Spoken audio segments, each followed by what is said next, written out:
They used to say the American F-4 Phantom ruled the vertical like a crowned monarch.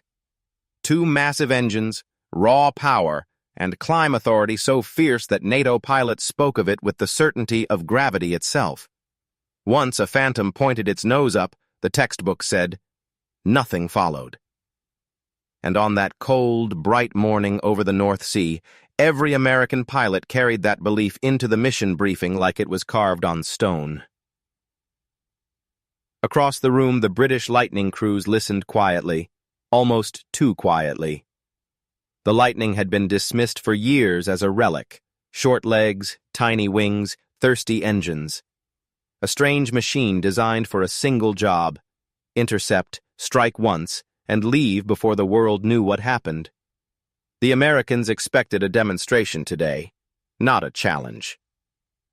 The U.S. commander tapped an altitude chart with his pen. "Once we own the vertical," he said, "we own the engagement." No one disagreed. Why would they? The RAF pilots exchanged brief looks. Nothing smug, nothing defiant. Just the expression of men who knew something others didn't. Minutes later, both aircraft types sat trembling on their respective runways. The Phantoms looked like muscular war horses, wide wings, robust frames, every inch radiating power. The Lightning beside them seemed wrong, too slim, too small, almost like someone built a missile, changed their mind, and welded a cockpit on top. But inside that cockpit, the RAF pilot understood his machine better than anyone understood theirs. The Lightning wasn't built for comfort.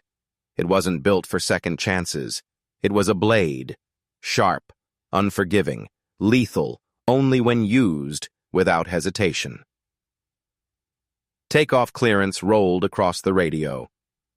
The Phantom formation lifted smoothly, confidently, climbing the way doctrine taught them, controlled, steady, predictable. Then the Lightning launched. It didn't climb. It attacked the sky. The Misjudged Islet hauled the nose almost vertical and lit both reheat engines. The jet didn't rise. It shot upward, a streak of metal slicing through cold air like a thrown spear. Phantom radar operators stared at their scopes, confused. "That can't be right. He's climbing too steep." "He'll stall," the American pilot muttered. "Let him show off." But altitude kept climbing, then climbing faster. The radar picture distorted, contact thinning until the Lightning vanished. Not fled, not retreated. Simply moved into a place no one was watching, above the hunters. And that was the moment the sky quietly began rewriting its own rules. For a few silent seconds, the Phantom formation cruised confidently, unaware that the fight had already changed altitude, tempo, and meaning. Their radars swept forward, outward, sideways, everywhere except where the Lightning now existed. Above them, hidden in the glare of the sun.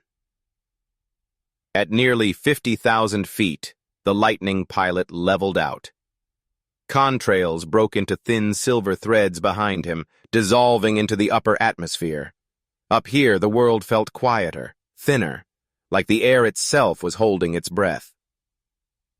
Below, the Americans maintained their formation, trusting their sensors, their doctrine, and the belief that climbing aircraft always returned to the merge.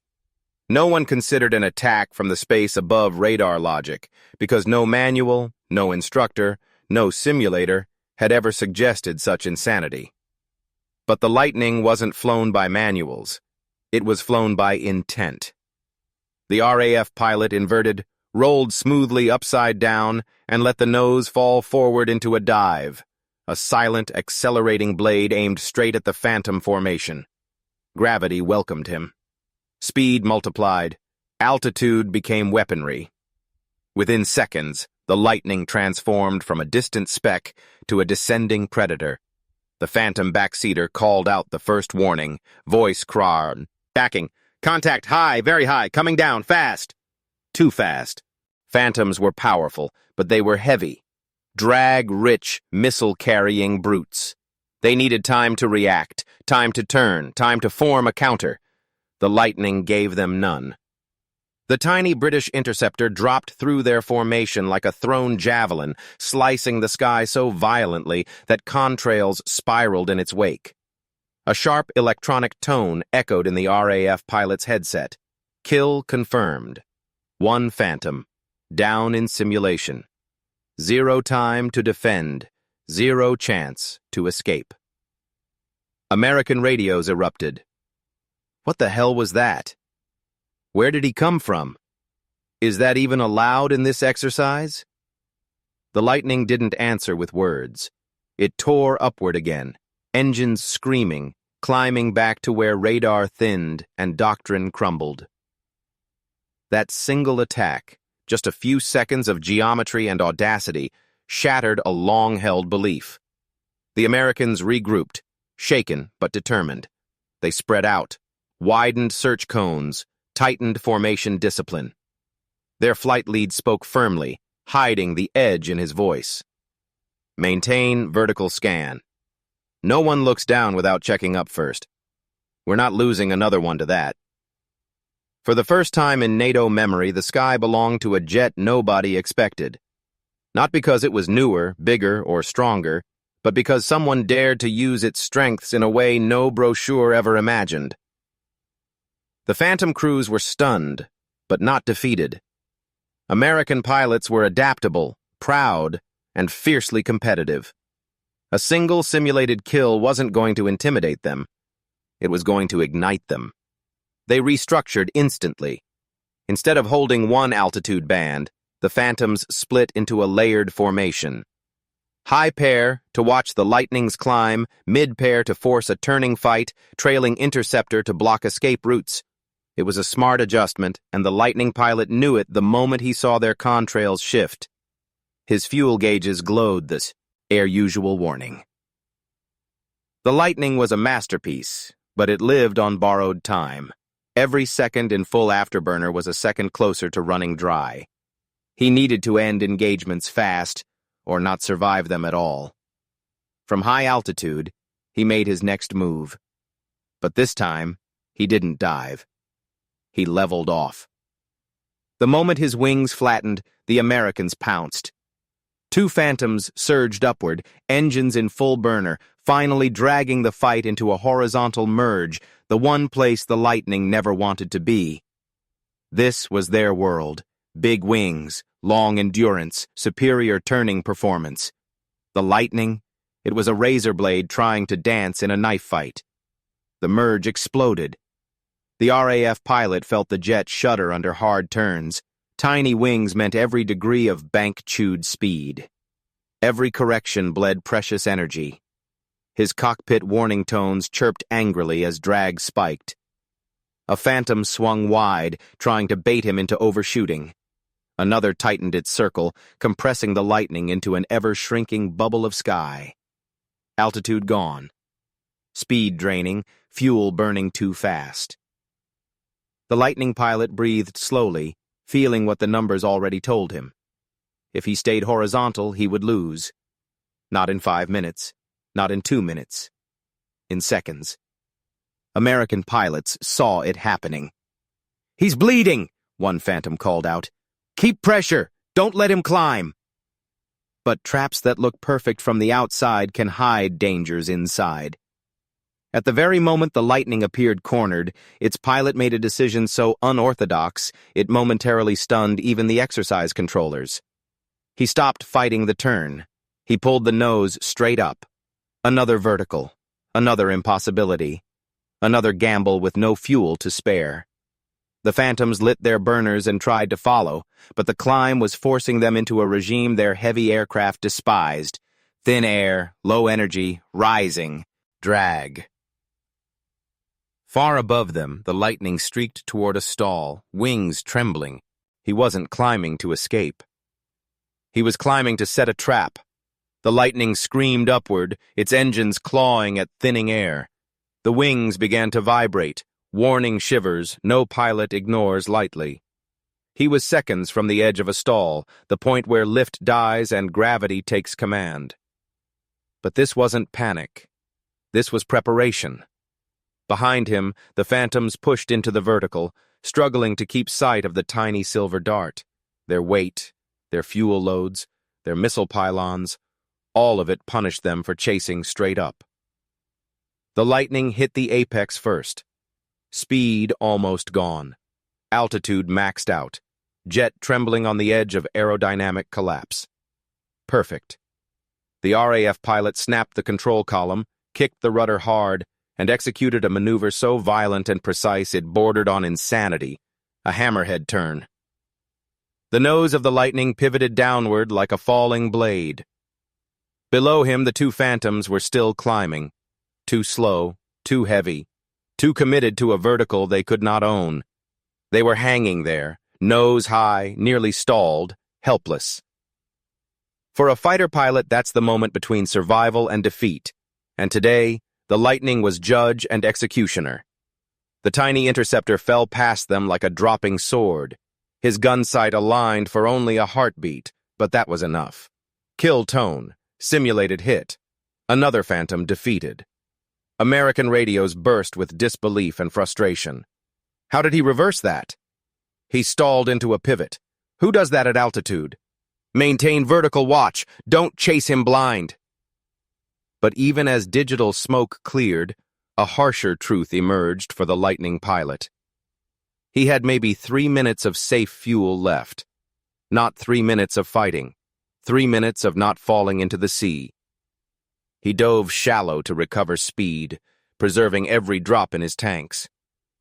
Meanwhile, the Americans reorganized with ruthless efficiency. They no longer needed to kill him. They only needed to corner him. And for the first time that day, the sky began to feel small. The Phantoms formed a tightening net. High-cover jets blocking the Lightning's signature climb lane, mid-altitude fighters ready to force a turning fight, a trailing Phantom positioned to cut off escape routes, altitude above him, blocked, horizontal, deadly. Fuel margin, collapsing. The Lightning pilot's breathing slowed, each choice now razor-sharp.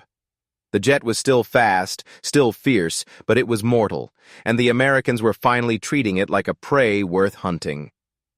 One mistake, one late decision, and Lightning would not strike again. But legends don't survive by playing safe. They survive by finding the one impossible escape route no one believes exists. And that opening, unbelievably, was about to appear.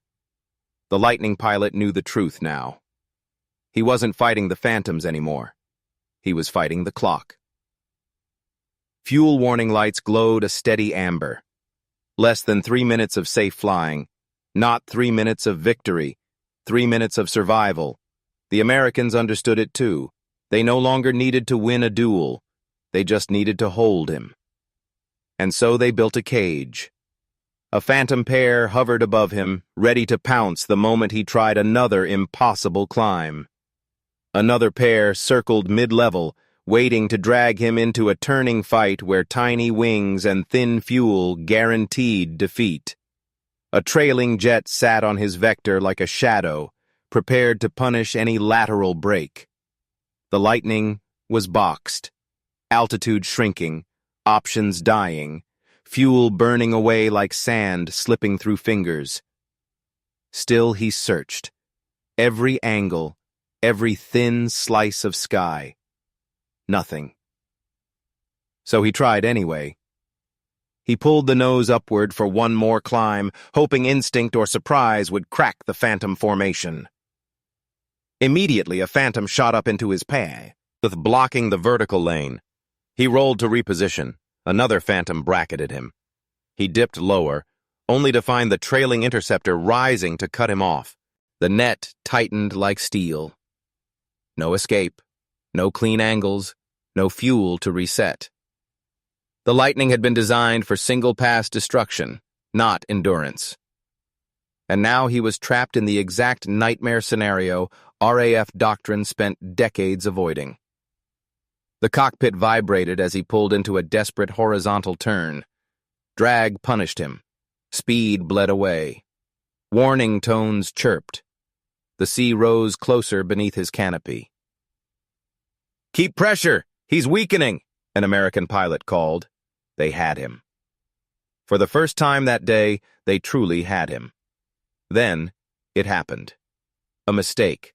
Small, accidental, but fatal in the geometry of air combat. One Phantom climbed too early, drifting upward to guard a sector that wasn't assigned to him. And in doing so, he opened a vertical corridor, a tiny, fleeting hole in the sky, a gap no wider than a heartbeat. The Lightning pilot saw it. No hesitation, no doubt. He slammed the throttles into full afterburner. The jet roared like a waking dragon. The nose pitched high, violently. The Lightning punched through the opening before the Phantoms realized what had happened.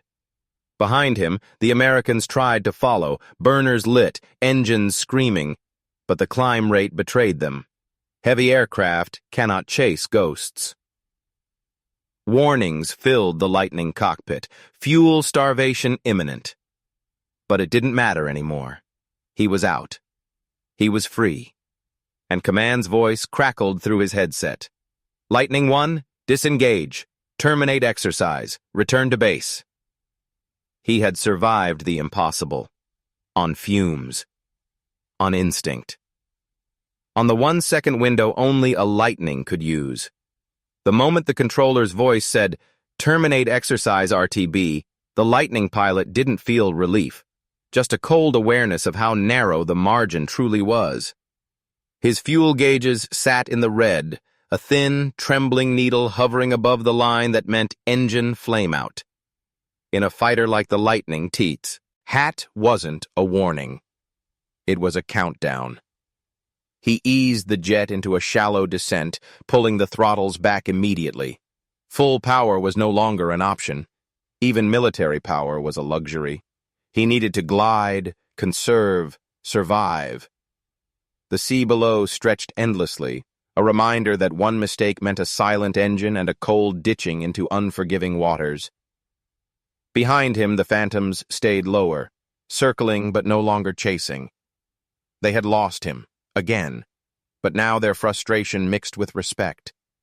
They had thrown everything at the Lightning, layered traps, altitude control, drag exploitation, and a perfect box formation.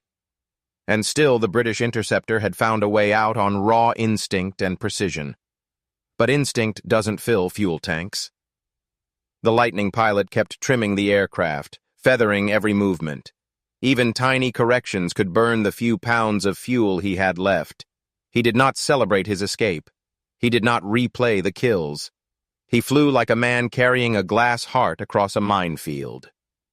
Miles later, land appeared. The base. Home, but not safety yet. As he descended toward the airfield, the Lightning's engines began to sputter. Tiny fluctuations every pilot dreads. His margin was razor thin, so thin that ground crew later said the aircraft sounded like it was running on hope. He touched down fast, rolling long across the runway. When he finally came to a stop, the jet shuddered and fell quiet. Ground crews rushed in, checking gauges. One mechanic stared, wide-eyed. "Sir, you landed with less than 600 pounds of fuel." In fighter terms, that was barely enough for one more climb, barely enough for one more mistake, barely enough for life. The pilot simply nodded. "I used everything the jet had," he said, not proudly, just honestly. There was no margin to leave. Across the base, the Phantom crews returned as well. They were exhausted, irritated, but undeniably humbled. They had forced the Lightning into the worst possible scenario, fuel starvation, horizontal fighting, full containment, and still couldn't pin him down long enough for a simulated kill. They didn't lose because they were unskilled. They lost because they were fighting a machine designed to weaponize altitude like no other aircraft in NATO skies. and a pilot who understood that design with absolute clarity. The debrief room was louder than the sky had ever been. Charts flickered across the walls, radar arcs, altitude spikes, freeze frames of the engagements. What had happened over the North Sea wasn't just an exercise result. It was a doctrinal earthquake. At the top of the board, someone had scribbled a title in grease pencil: Vertical Ambush. The Americans replayed the first engagement. On the screen, their formation looked perfect. Altitude control, clean spread, strong radar coverage, and then a thin line shot upward, nearly vertical, like someone had drawn a spear straight through the sky. No turns, no hesitation. No tactics manual had ever described such a climb. "We were hunting forward," one U.S. instructor admitted, circling the radar arcs. "He attacked from the one place we weren't looking." The room went quiet, because they all understood what that meant. Dominance wasn't about engines or size. It was about how a pilot manipulated space. Then they played the second kill. The stall trap. Two heavy phantoms climbing, bleeding energy, fighting gravity itself while the Lightning executed a perfect hammerhead pivot that no simulation had ever shown to be viable at that altitude. The math didn't lie. One aircraft was fighting drag, the other was fighting with geometry. One instructor just whispered, "That shouldn't work." But it did. The NATO evaluators didn't speak dramatically. They didn't need to. Their conclusion was simple. High Climb Intercept Pro. Files can dominate visual range engagements when opponents fail to anticipate vertical ambush angles. In other words, look up or lose.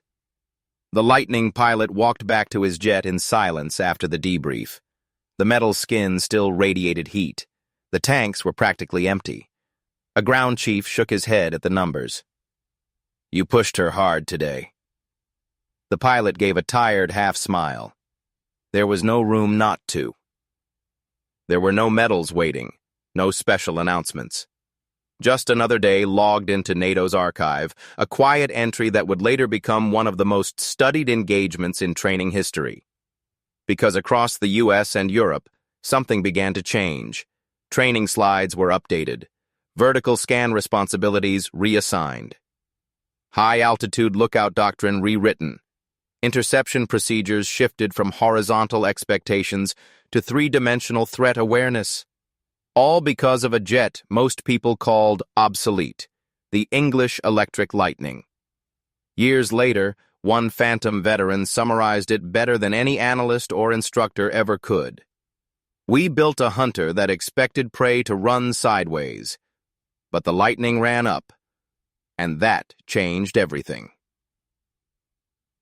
In the thin air above the North Sea, where contrails still tear across empty sky, the Lightning's climb remains more than a maneuver.